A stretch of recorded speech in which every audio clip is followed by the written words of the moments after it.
สวัสดีทุกคนวันนี้เราจะมาพาทุกคนเฮ็ดสายมัดแขนเด้อใกล้จะปีใหม่แล้วหูจักข่อย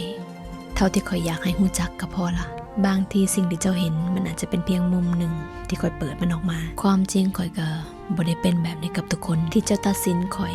อาจจะบ่ได้เป็นคนแบบนั้นข่อยอาจจะเลือกที่จะเป็นแบบนี้กับเจ้าคนเดียวก็ได้ดวงจันทร์มันมีหลายด้านบางคนเห็นด้านสว่างกับบางคนเห็นด้านมืดทั้งที่ดวงจันทร์ดวงเดียวกันแต่ภาพที่เห็นมันคนละอย่างชีวิตข่อยก็พยายามดูแลตัวเองมาดีตลอดบ่ขอความช่วยเหลือจากไผบ่สร้างปัญหาให้ไผ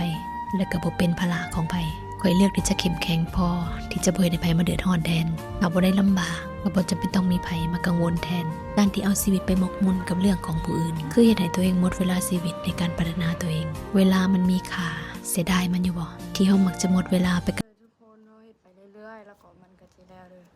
ดิเส้นมันจะเป็นแบบนี้นะจ๊ะสวยมาก